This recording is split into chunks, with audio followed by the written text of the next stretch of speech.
You know, so after we sit down here and continue discussing. You know, I have gotten to the point of Nedu that there's no hope. That's the point I've gotten to, that there's no hope. That this idea of always giving ourselves confidence or hope that we're just in a fool's paradise, we're just encouraging ourselves, we're trying to be positive.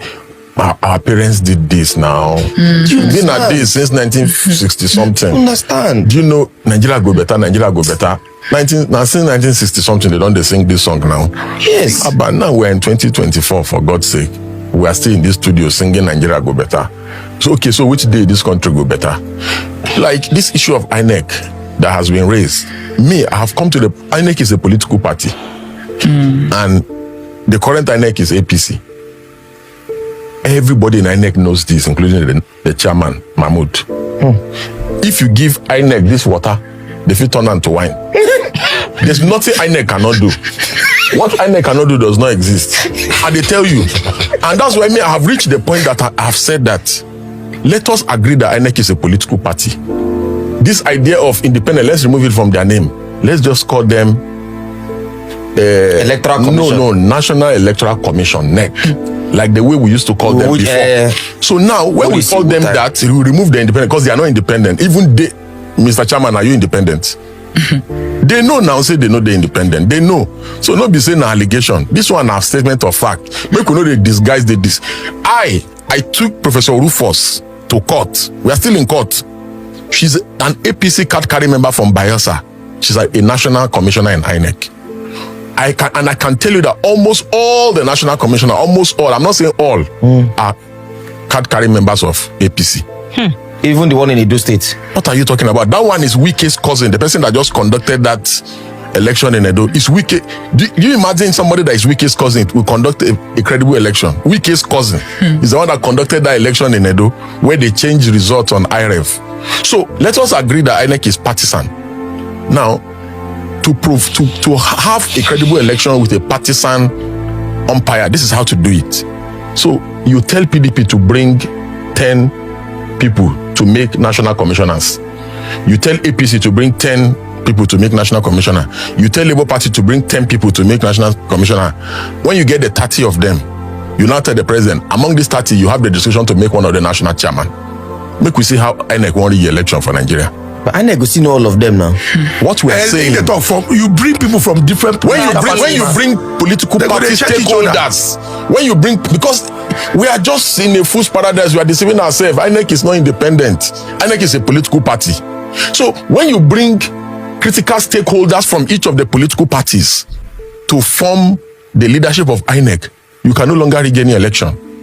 Because the person representing Labour Party will not agree. Yes. The person representing PDP will not agree. The person representing APC will not agree. This is the only way to conduct credible election. But even if they and also, you do the same for the 36 states. So, the leadership of the National Electoral Commission, NEC, we comprise of, because see, as long as politicians are the ones nominating these people, and this problem we're having in INEC is also the judiciary problem that you were just talking about now, where politicians look at EFCC now, they won't catch the Abelo. The Abelo don't already know before they reach in house. Because go and look at the recruitment process on EFCC in the last 10 years. While I must commend the current chairman, I have nothing against them. But go and look at how they've been recruiting people. It is politician, now senator, honorable member, now then they bring list. Slot of people where they appoint to. How do you want to fight corruption, but you are appointing politically exposed persons to head EFCC, politically exposed persons to be judges. Do you know why they said in court you cannot record court proceeding? Because they don't want you to show the face of the judge, so that make husband material no run into supermarket tomorrow, see my lord. You say, not be justice, so, not be justice, no be this. My lord, I have one matter before you. My lord, please help me. He is my husband, don't jail my... So that is why, see, judges are supposed to be sacred beings. They are terrestrial. You cannot just be interacting with them. So when you have judges who are wives to known politicians, husband to known politicians, this political party, honorable minister go come see the husband when a politician for evening. Now my lord, they cook, they serve food. But you said we should, that if you put this political party, bring that political party, this person, one person must shout. But during the election, I remember Dino Melaye shouting, "No, we are not going to." What did if I get it right, they say he's not a stakeholder. It's like see. Let me paint a more vivid picture so that we can solve some of our political problems, because this platform is so credible that it's not just for highlighting inadequacies of government. Yes. Is to profile solutions. Because some of them say, "Oh, all we do is criticize." Now we are offering solutions Yes. to the country's plethora of problems. Yes. When you bring critical stakeholders from various political parties, Yes. there will be check and balance within the INEC. When you bring, if for instance, if you want to say, "Oh, we want to be appointing politically exposed persons as judges," then let's do it across board. Let's give everybody. You say PDP, bring 10 people, let's appoint them into the judiciary. APC, bring 10 people, let's appoint them into judiciary. Labour Party, bring 10. So that let's know that these people are partisan people. So that there will be, see, the idea, the concept of judicial independence as canvassed by proponents and scholars is that the judiciary must be immune from executive interference, legislative interference, and interference from private persons.